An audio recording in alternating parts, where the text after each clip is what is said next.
Welcome back to Rome Boys. And in this episode, we welcome Father Josh Gray. Woo! Yeah.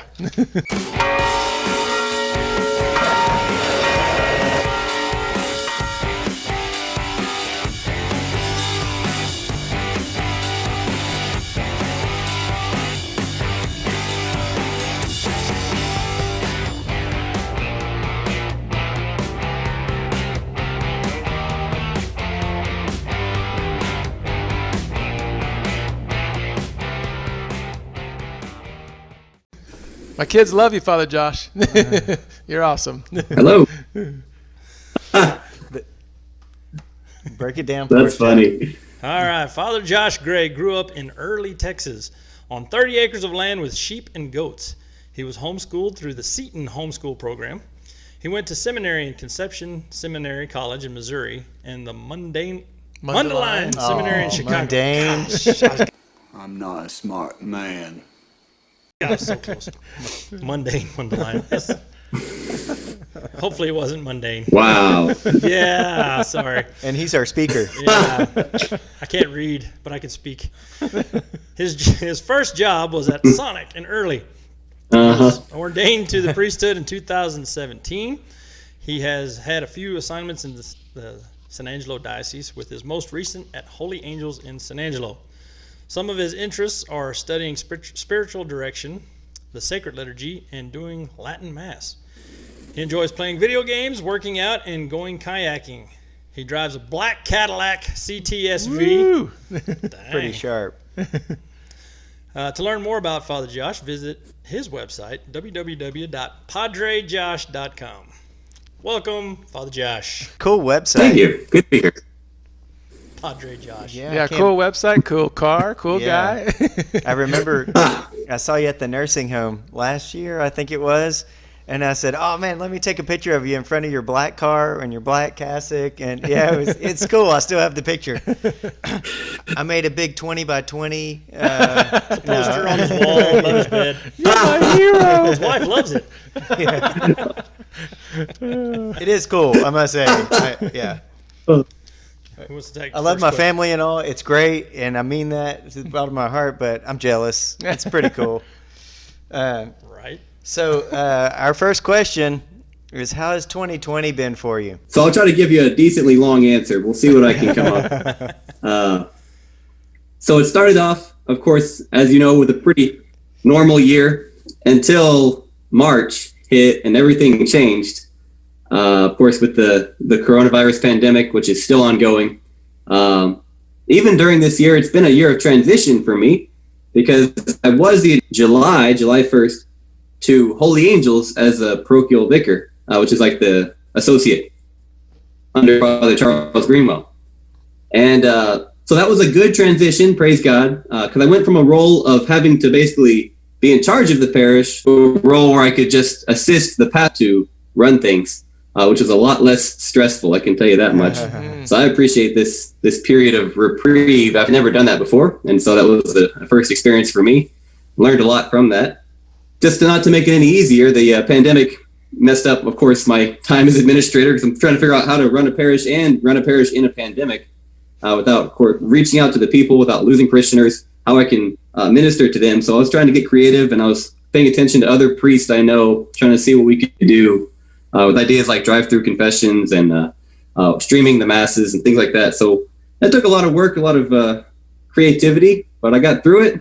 And yeah, once I got to Holy Angels, things calmed down a lot, praise God. I've been here, I've been enjoying my time here immensely, working with Father Greenwell and with the staff here at Holy Angels. It's a wonderful parish, wonderful community. So my responsibilities have been lessened somewhat in terms of my leadership roles. I get to be more on the side of being the fun priest instead of the boss priest. So that's a better thing, I think, on my end. I definitely like that title better. Let's see. Other than that, yeah, I guess I just can continue through day by day, even in the midst of the pandemic. You know, I try to continue to stay faithful, working out and praying and celebrating Mass at home or at the parish until, of course, I got the virus, and that was another big old challenge because, of course, I had to figure out what I was going to do, and to not infect anybody else. So basically, once I got it, I stayed at home. We closed the door and we didn't open it for 2 weeks. Wow. Of course, I was here with Father Adam. He had it too. I suspect he gave it to me, but I don't know. I'm not sure. So we'll just go with someone got it first, and we both got it. So Yeah.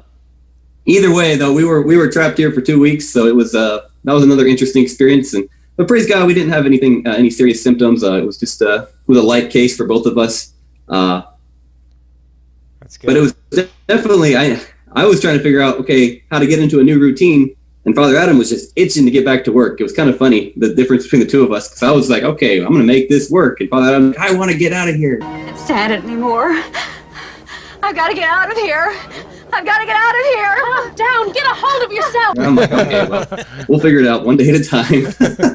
But it was kind of funny. I was asking Father Adam what the thing he missed the most, being trapped in the house, and he's like, man, I miss working out. And I'm like, well, there you go, you get 2 weeks off of working out, and that's what you want. I guess I miss just being out and having the freedom. It seemed like freedom was taken away, so I had to get creative with what I could do at the house. We did a lot of DoorDash too, tell you that much. DoorDash got a lot of our business.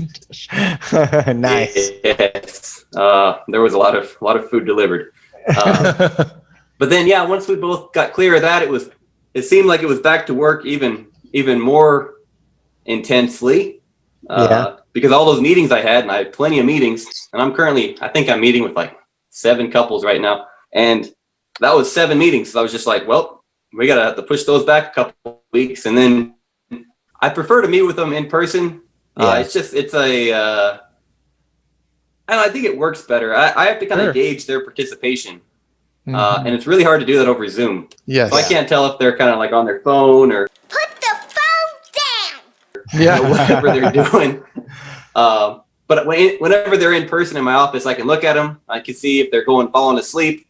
I can see if they're thinking about things, and I can challenge them. I can kind of change it as I'm talking, because I've got a script I wrote, but I don't stick to it like verbatim. I follow it roughly, and then when I see a need, I'm like, let me ask you a question, and then they're like, "Oh, okay, this is not in the script." Like, so I'll throw surprises. It's kind of funny. I always tell them I'm going to quiz them, and I do quiz them, and every time it seems like they're surprised. After a while, they'll get prepared, and then I'll stop quizzing them. They're like, "I thought you were going to quiz us." We're like, "Well, you already know the answer. I don't need to them on their quiz you toes. anymore." But I'll ask them things like, "What is love?" or what are the 4 qualities of love that are that should be manifested in marriage, or things like what are the 3 rings? Maybe describe the 3 rings of marriage: the engagement ring, the wedding ring, and suffering. That's a good one. I might use that one. They'll enjoy that. But I go through. One of the big things I go through, the 2 big lessons I always go through are marriage vows and the mission statement.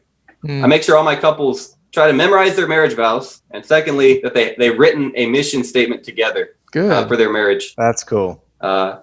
I'm like, guys, you got to know your vows. If you don't know them, I'm going to ask you them later. And you're going to be like, I don't know. And I'm going to say, come on, you guys are a failure. So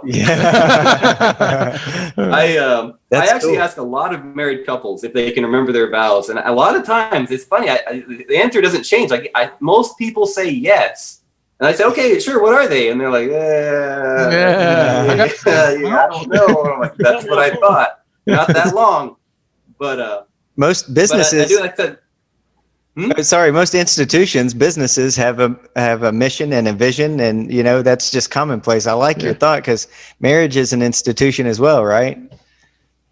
Absolutely. I found a really good tool for developing it. It's actually from a Protestant source, but I read through it and I'm like, well, there's nothing bad about this. We can make this work. So why not? Cool. I don't need to edit it or anything. It's a good good way of reading through the Bible and talking about it, where they can come to it together and write it down. And I even include a copy of that in their packet. I always tell them, and it's this, I don't have any mercy here. I'm like, look, if you're going to marriage prep with me, there's no way you're getting an annulment, because you knew what you're getting into. Yeah. There's no going back. You can get through the Father Josh gauntlet. That's cool. I like We're that. not doing annulments with you guys, so don't even ask. Nope. Don't worry. Makes your life easier, and I've theirs too. I've heard somebody say, Hope so. ask a priest, what do you know about marriage? You've never been married and you're never going to be married. And it's like, have you ever been on the other side of the confessional before? Can learn a lot in there. That's part of it. I mean, it's true.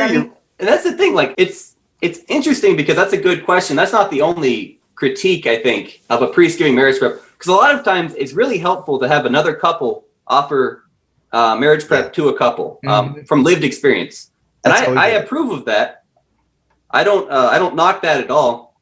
The problem is I haven't found a way to integrate that very well, because I really also, there's two parts to me doing it. I want to get to know them so that by the time when I'm standing before them and they're saying their vows, I know who I'm talking to. I know who I'm preaching to. I've established a relationship, so I can talk to them directly, just instead of generally like, yeah, you're a couple, you're getting married, good for you. Like, yeah, that's not tailored to them. And secondly, I really want them to understand the truths of marriage, like what the church teaches, the development of it. I go through very little of the like husband and wife in the house, stuff. I'm going more through church teaching. Like, what does the church teach? What are the goods of marriage? What are the goals? What's going to strengthen your marriage that offered in the church? Because I really want them to have a good theological foundation. I think that with a couple foundation, they're going to get a strong lived experience, which I can't offer very well. I mean, the best I could offer is what I've seen in my own parents. But I want them to have a theological foundation. So that's kind of where my drive is at. Cool. I like it. Well, we heard you're a movie buff, so give us some of your favorite movies, ones that you recommend. Oh gosh, That's a hard gear shift. I know it's right going to there. be on somewhere in the superhero realm, because I was actually at your first mass in Brownwood, and you gave your first homily was on Wonder Woman. So, yep, Nice. I vaguely remember that. I'll tell you one of my favorite movies, and actually this is one that I've seen a lot. Is called Scott Pilgrim versus the World. Okay.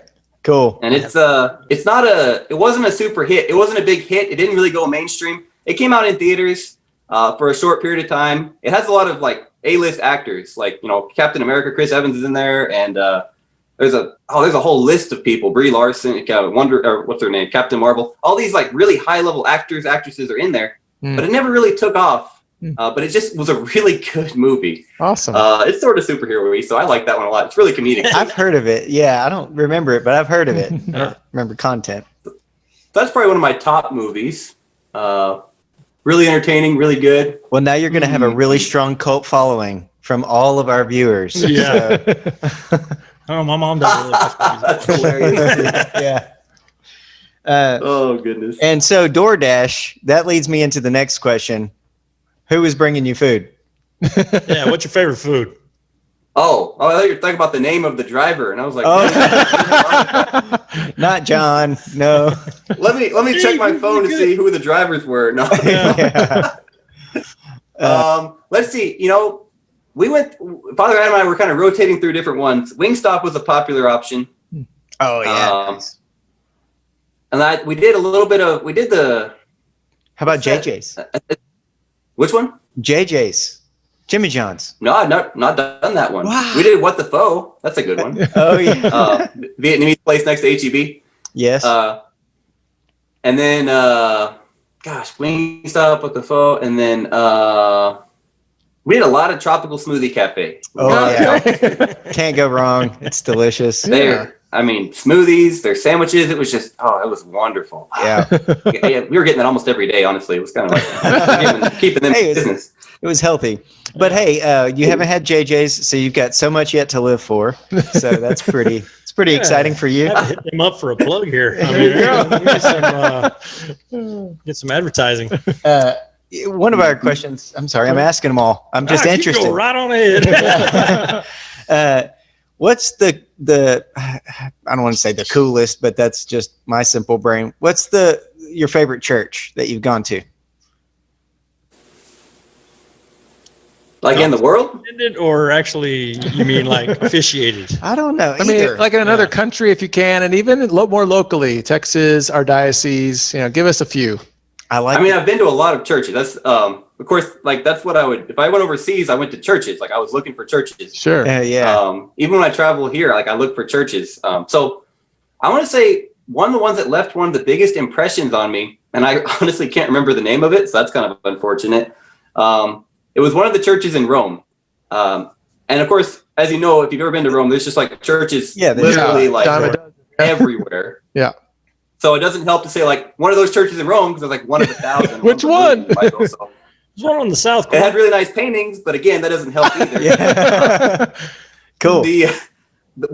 What I remember about it though, what really struck me was there was a really intricately, beautifully painted ceiling, which I remember, and I think it was a Jesuit church, if I can remember. But I remember looking up and looking at this ceiling, and like I was getting lost in the ceiling, and like my neck was starting to hurt because I didn't want to like stop looking. And it was kind of funny. There was a mirror like just down, and you could look down at the mirror to see the ceiling, because I think they realized, short of laying on the ground, people like just to admire the beauty of that ceiling, because it drew you in. Like you felt like it wasn't a ceiling, it was the clouds, and there were angels and saints and all sorts of beautiful imagery. So that one really stuck me. I remember my neck hurting because I didn't want to stop like looking at the ceiling. So that was kind of a really beautiful. Nice. Wow. I was captivated by that. I was going to say, how do you not just lay on the floor? Well, I mean, the mirror took care of that. There were a lot of people there, and I wasn't sure if like it would stepped on. Are you okay? Are you okay? Yeah, like no, just looking. Go away. Yeah, move, please. You walk in there and a bunch of people are looking at the mirror, looking at the floor. Why are you looking at the floor? Look at the ceiling. That's right. Do you have a favorite church in our diocese? Because I mean, we're both from Rowena and Alphen, so there's a little bit of competition here. So we both think our churches are, Well, I think I have to lean toward Alphen. Okay. Because I remember I did a wedding there.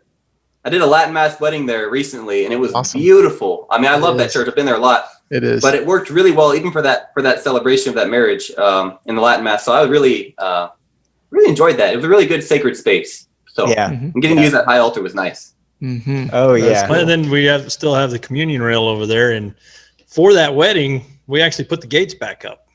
Yeah. And they've that was awesome. We've left them up. We haven't taken them down. They're still there. Positive effects of COVID. There you go. There's a few, not many, but there's a few. Yeah. Do you have a favorite saint, Father Josh?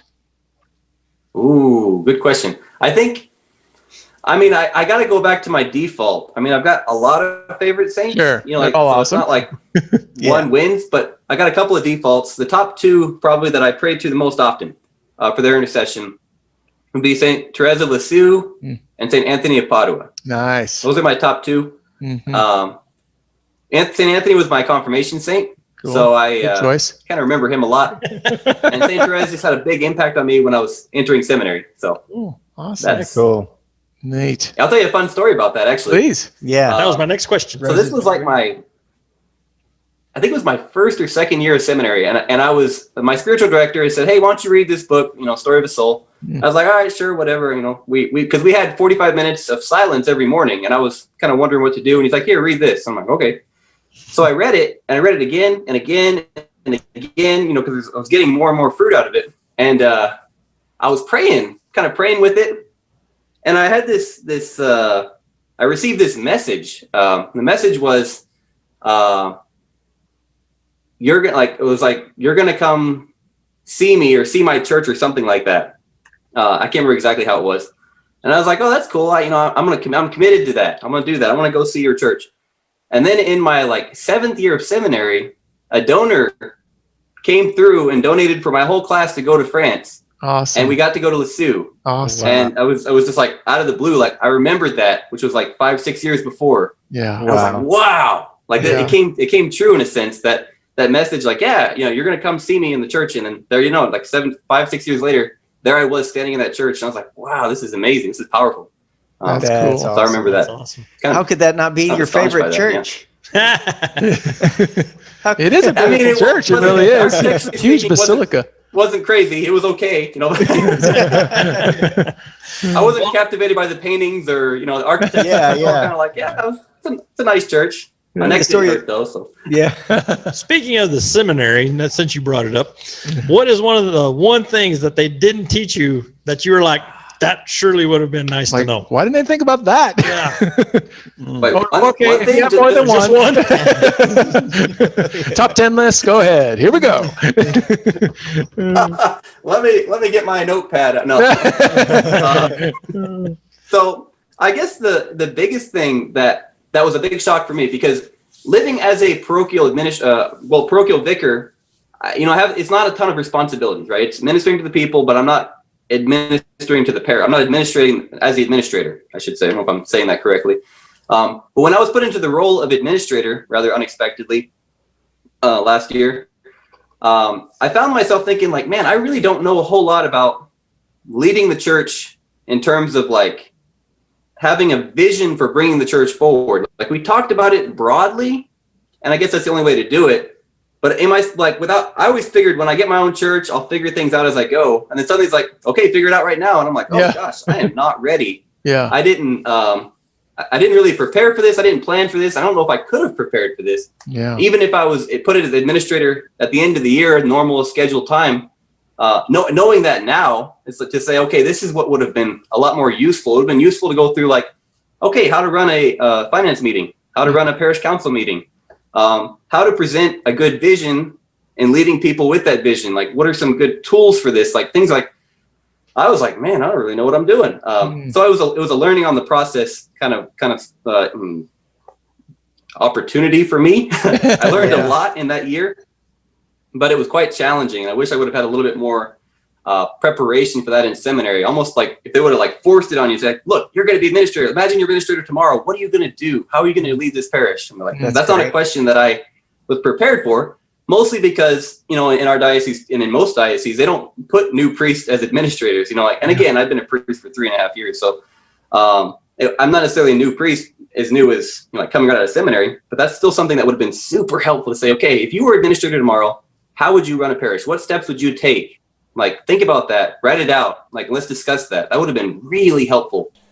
Once again, things that could have been brought to my attention yesterday. I didn't really get that chance in seminary, so. Okay. Yeah. Any seminary administrators listening? He went to mundane. Yeah, Seminary. No. It was a mundane economics class. So a friend of mine, Chris Bartlett, we had this conversation. We both worked for parishes. He worked for the Diocese of Austin. And one of the books that we always go back to is Patrick Lencioni, The 5 Dysfunctions of a Team. And it's an excellent book, and I'd like to recommend it to you. I think it's great for everyone to read. It just helps you understand working in teams and trusting each other and how to communicate, because if you got good people around you, right, you can make it happen. So anyways, I don't know. Yeah. I don't know where that came from, but that's just, I hear the same thing. My roommate in College Station, he's a priest now. And so we got to have lots of great conversations. And so, but that was exactly what he said, and I continue to hear that. This is coming from an administrator, Yeah, so and it's good advice. That's what I do. I'm an administrator. Your own boy's business solution. So I get it. I'll be calling you. No. Yeah, please give me a call. That'd be great. Where were you last year? Yeah. Right? So we got a 2-part question for you. What's the best part of being a priest? And I bet you can guess the second part of the question. The opposite, right? Yeah. Of course. Of course. Well, so this is, I love almost everything about being a priest. The one thing I don't really enjoy, as you might have guessed, is the administrative function of like having to be a boss. I really enjoy preaching. I really enjoy celebrating the sacraments. I really enjoy hearing confessions. But the one thing I think that gives me the energy, and of course, each priest is different. Each priest has their own motivating factors, right?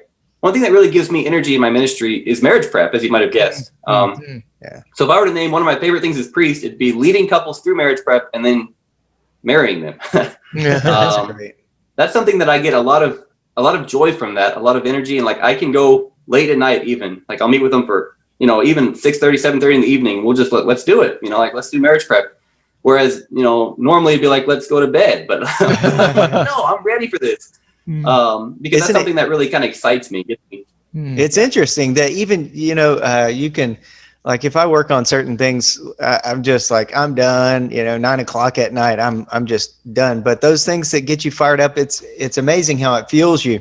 Yeah. Tony just gave our mission talk, and he said, he texted Joe and I, was like, I could do this every day, all day, because forever. when you're using your gifts and it's your charism, it just, it's second nature. It's so easy. It's fun. Yeah. Yeah. Yeah, Okay. So absolutely. second part. Now, we asked Father Adam this question, and he kind of dodged it. So we really want you to give us a full answer here. He's about to Because it's not easy. I mean, like, you're talking to married couples. They don't get along every day, right? It's just how what? it is. So Wait. it's No one ever Just him. Yeah.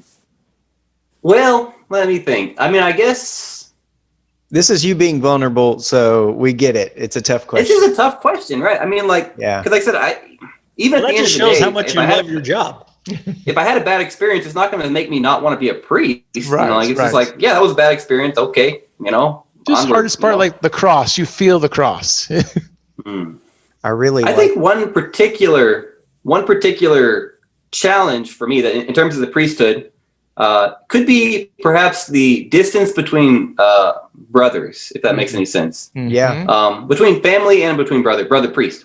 So like, I'm blessed. I've got Father Adam living with me, and that's really wonderful experience. But I know that's only temporary, and I know like Father Ryan lives across town, but even across town, like 50 minutes seems like an eternity. And there's other priest friends I have in Midland, and it's like, that's a long way away, and it's hard to maintain a good relationship, a good working friendship, whenever your other priest friends are far away. Number one. And number two, it's like, we're all busy. It's not like we've got a chance to like, oh, let's just hang out tomorrow at random. It's like, no, I've got meetings. No, I've got mass. I've got sacraments. I've got to go to this meeting. I've got to take care of these people. I was like, me too. So if I could say anything, it would be just that the sense of, it's difficult to maintain strong relationships with brother priest in the midst of busyness and in the midst of distance. And on the same token, with my family too, I only get to see my family maybe once a month, or maybe a little bit once every 6 weeks. To get a chance to drive away, to get down to Austin to see him. It's a bit of a drive, it's a bit of commitment. I spent a couple days down there. And that's challenging, because I want to be present to my family. I see my mom. I go and visit her as often as I can, and my sister and my niece and nephews. And so I really enjoy doing that, but I really can't commit a whole lot of time to it. So I guess those are two crosses in terms of priesthood. But I'm blessed that I can do it. So there's that. It's not a complete loss. Right. I'd like to do it more. Well, that was a great answer. Yeah, I appreciate it. It's one you don't hear a lot. Yeah. You don't think about. And I sympathize for you in that way. I know you're not looking for sympathy. I get that, but that was real. I definitely felt the realness in that. So I get it. I feel alone a lot of times just because my work draws me in very deeply, and I even have to leave my house and wife and 6 kids, daughters. And so Melissa said even last night, it's like, you're there every day, but she said, I don't even feel like I've seen you. Right. Oh, son of a, that's gonna leave a mark. Forever. That's we can relate. Stings. I'm just upstairs too, and I'm like, I didn't have 5 minutes to talk to my wife today. So yeah, that support we needed. Yeah, and that encouragement. So you're not, even though you may feel alone in those moments, you're not alone in what you're doing. I think that's men in general too, as providers, right? For your flock, for your family. So we're with you. Yeah. You can always shoot a text over and we'll give you some support. Yeah. I'm a words of affirmation guy. So send it to him. Yeah. You need some encouragement. If you want to, I'm a receiving gifts guy. If you want to give me a gift. The love language you teach. That's why we asked you the food question. Because next thing you know, if you say lasagna, you might have 20 dishes of lasagna coming to your door. So DoorDash, Oh, no. Tropical Smoothie Cafe. We've got that ready. Okay. Okay, spread the word, people. So you've been in the diocese for several years, obviously grew up in the area. What are the strengths of our diocese? What do you think we're doing well? I consider the San Angelo diocese a missionary diocese, and the land is it's dry and windy.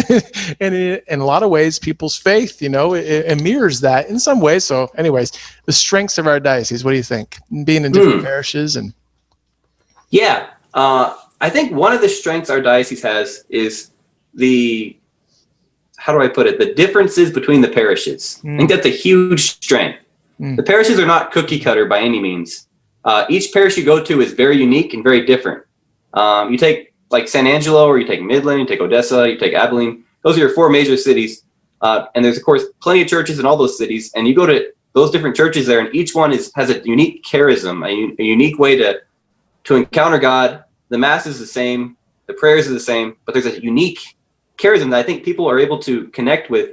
I know when I was in Midland, I was at Our Lady Guadalupe. That was a very charismatic parish. But if you went down the road to St. Anne's, it was more of a put-together parish. Right? If you went up the road to St. Stephen's, it was a whole nother thing. And then San Miguel, it was a whole different culture there. St. Joseph's is more of a Hispanic parish. St. Mary's has its own community there. St. Margaret's its own community. So they're all different, unique opportunities to encounter God and experience God in the way that people are most comfortable to find Him. Of course, that changes when you get out to the more rural places. Now, y'all are blessed in the sense that you've got several churches nearby, even if it's the same priest. I mean, there's a couple of different. You got Father Ariel, you got Father Jesu. I suppose you could go down even further to like Winters, maybe. I don't know how far that is, or down to Brownwood. That's a bit of a drive. But there's still opportunities to encounter different priests and different ways of worship. So that's a real blessing. So I think that's a strength for sure in our diocese. Another strength I think is the fact that the people they're open to learning.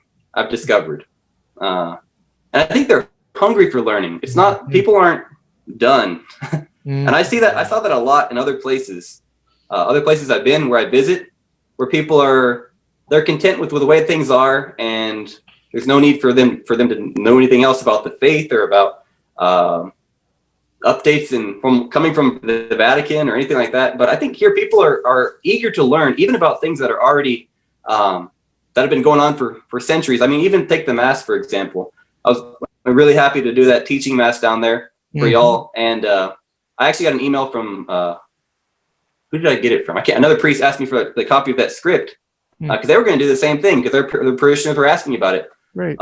I did it at the Acts Retreat before. I've seen it over in Midland. Different parishes are doing that teaching Mass, which I think is really beautiful for that hunger for there's more to this, and it's the same thing over and over, and we don't get what's happening. It's like, no, we want to know what's happening more. We want to participate even more fully with understanding of what this is all about, because this is not ordinary. And so I appreciate that drive for learning, and it seems like that's present everywhere I've been.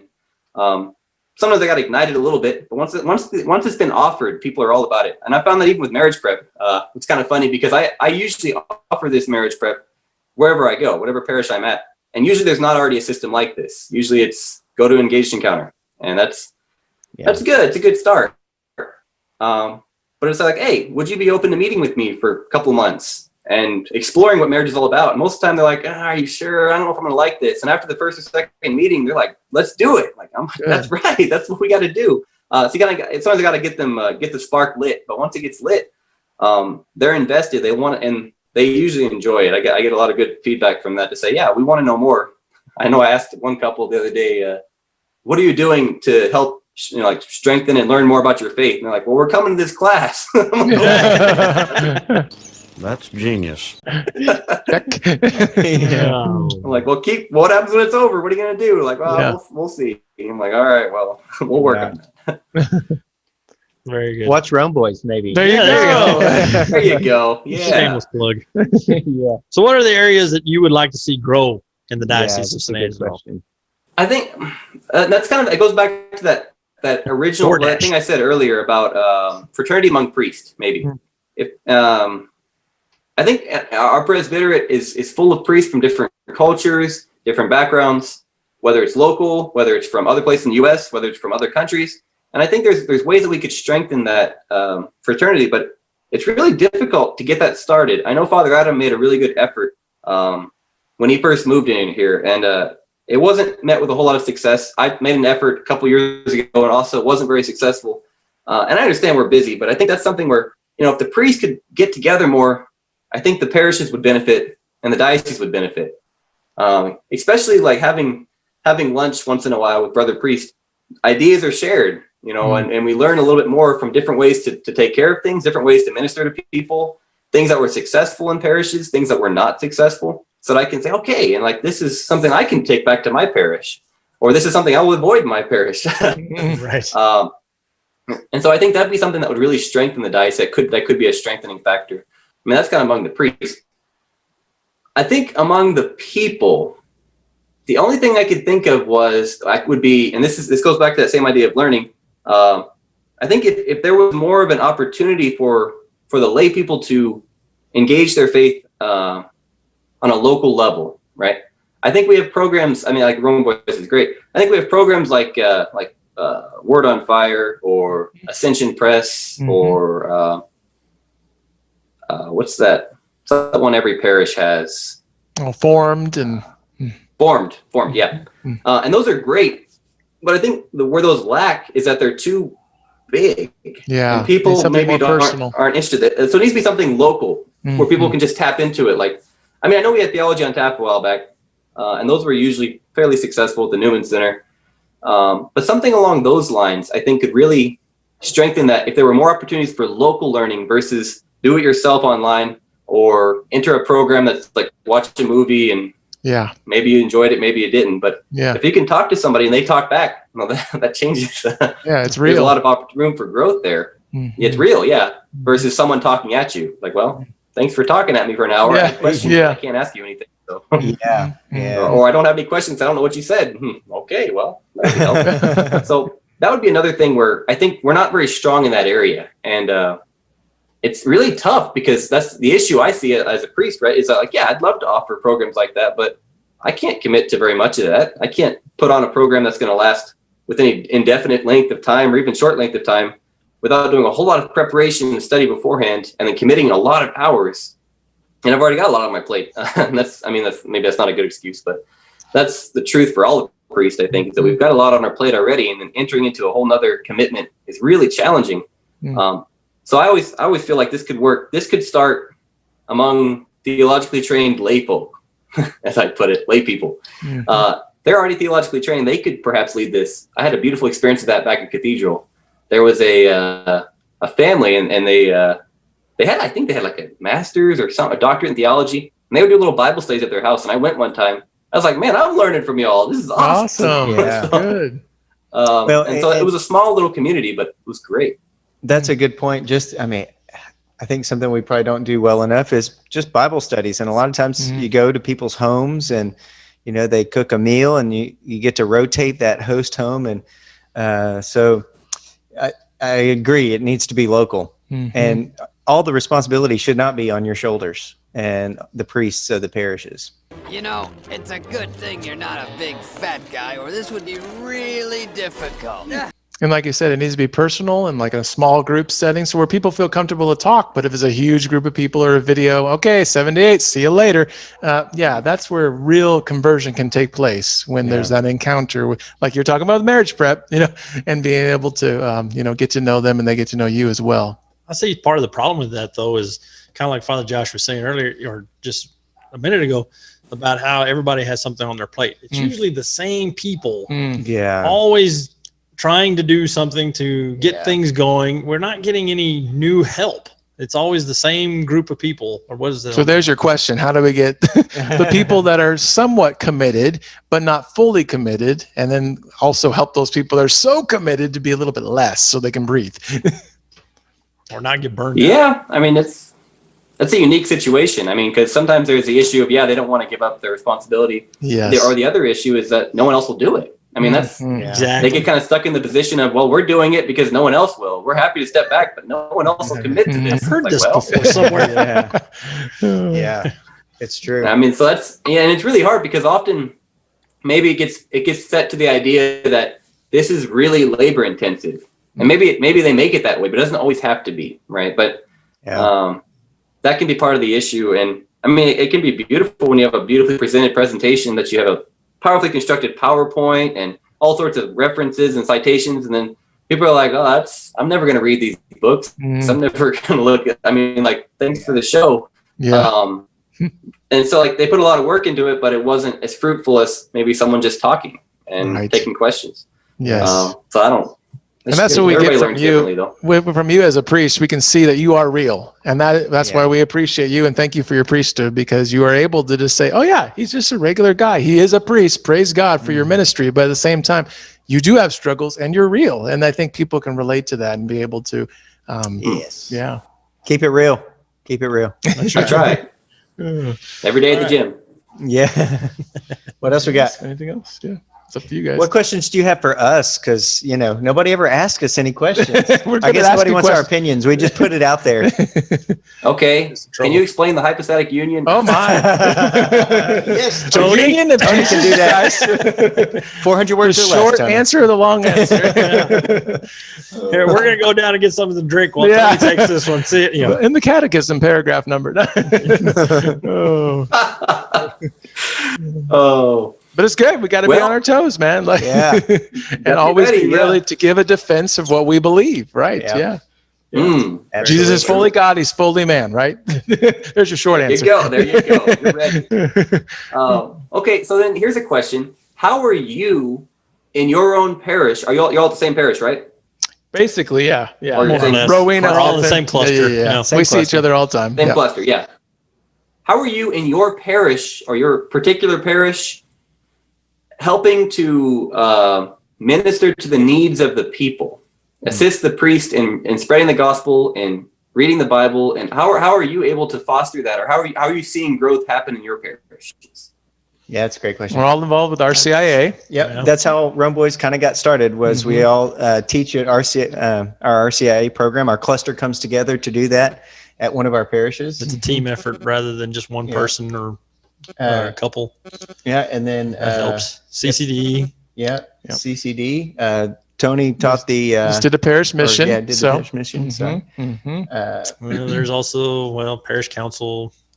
We've served actually, and our families, our children serve at Mass, which is great to see. I'm always so proud to see my nephews up there. And we started Vacation Bible School in the summer, and we were planning on doing that this, last summer, but with COVID and Theology on Tap, we were about to get that going, and some other things too. But a marriage retreat, our priest wants us to do, and a men's retreat. And these are all this. With COVID, we started filming the masses, live streaming it for Father. Kind of doing that on the side. We're kind of like the other nights of the cluster. We like to stay behind the scenes. Really. Yeah. If there's a leaky pipe. Okay, so you're not the Knights of Columbus. You're the Knights of the cluster. Okay. That's in the cluster. There you go. Thank you. We've been deputized now. Those retreats sound like really beautiful things. Well, yeah, and thanks for asking. Because I think we forget sometimes, because we always feel like we know that there's more that we can do. So asking the question, allowing us to answer it, it kind of perked me back up a little bit. And that's why we got Rome Boys started, because we were all kind of going three different directions, and we said, how can we unite our gifts together to do something, hopefully, God willing, more, as you were talking about the priesthood and having community and be able to learn from each other. So I think that's a fruit from what Holy Spirit has done so far. Well, and also in everybody's busyness. Nobody can commit to unless it's already been done for years and years. Everybody's already used to a certain routine. Yeah. How can you get something new started to get everybody to come to? Videos on YouTube are easy to, at their own convenience, just start watching whenever they want. Yeah, it just so happened that everybody was out of toilet paper. So we made a 1-minute video about why all these things that we don't get anymore are not as important as the Holy Spirit and the good Lord who's going to be there for us. So there's another video that we have in our channel. It's our very first one. Go back and look. Yeah. It's 1 minute long. It's a great sacrifice, I promise. 1 minute of torture for you. And it's been great. It's been really enjoyable. And we've actually been able to go to other parishes. We went to Midland, St. Lawrence, and we got to see, 40 or 50 women involved in the Women in the New Evangelization. Yeah, we want to do more of those kinds of things, talks and reaching out to different parishes. And yeah, it was great. So plans for the future. So yeah, Good. thanks for asking. And our wives support us, so that's they take the nice. kids. Yeah, there's 18 kids. Is that what it is? Amongst us? We That's have right. Yep, 18 children. 18 yeah. kids, yep. So there's a lot going on behind the scenes. You just can't see them all right now. So, but yeah, so 2021's getting close. And we're almost there. Not that imaginary line has any major changes to our future, but what do you look forward to in hopes of the near future? What are you praying for? Yeah. Well, I'm hoping we can get back to masses without these limited capacity and less mask wearing if possible. I mean, I'm all for masks right now, but if we get over this and we don't need them anymore, I would be very grateful. And also, if we can have a full church again, I would be very grateful. I really haven't seen a full church, I guess, since like February. It's crazy. Sorry to interrupt you, but I've thought about that, and it had kind of flashes of hope and joy in imagining it being like an Easter Sunday. You know how many people show up on Easter, right? Yes. So that day, right, where everyone's just back in the parish and it's just boom, and the bells are ringing and the smoke is flying. Yeah, let's The do this. CEO, Christmas and Easter only club. Yeah. I feel like that's not going to happen on one day. It's going to be a gradual, slow increase, but I'm still hoping for that day. Yeah.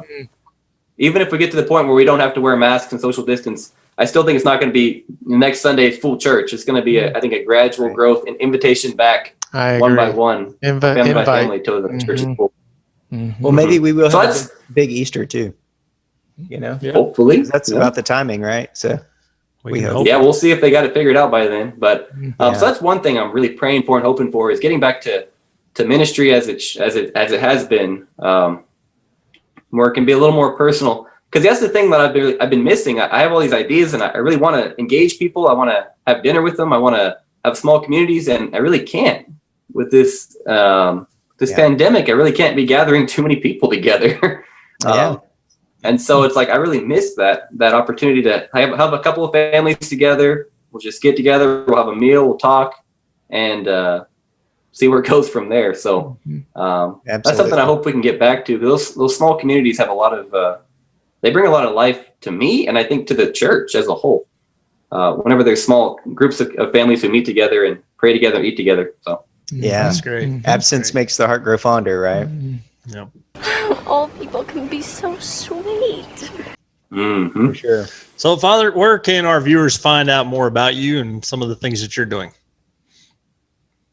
Man, they could come to Holy Angels. Nice. Good call. That's where I work and live. I've got that website, of course, padrejosh.com. I haven't updated it in a bit, mostly because I don't give homilies every week anymore. I used to do it every single weekend, and I'm not anymore. We're splitting it every other weekend. So Father Charles preaches one weekend, I preach the next.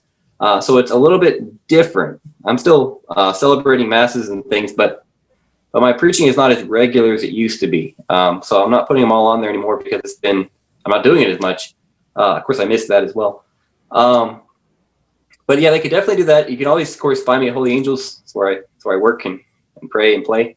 You may find me at my CrossFit gym working out here in San Angelo. I really like working out almost every day. So of course, if you come in there, you better be ready to get working out. I mean, there's you can't slack off there. You better get sweaty and get muscular. So Yeah. And might find me at HEB if you're lucky. I go there. Any particular aisle? Well, right by the deli. Good luck. Nice. Well, Father, we Okay. really appreciate you joining us this evening, and just remind our viewers, don't forget to subscribe and share us with your friends. And Father, we hope to have you back on soon. Yes, sir. Excellent. Thank y'all. All right. All Thank right. you. God bless you. Well, in the meantime, remember, be real. Be bold. Be Catholic. God bless.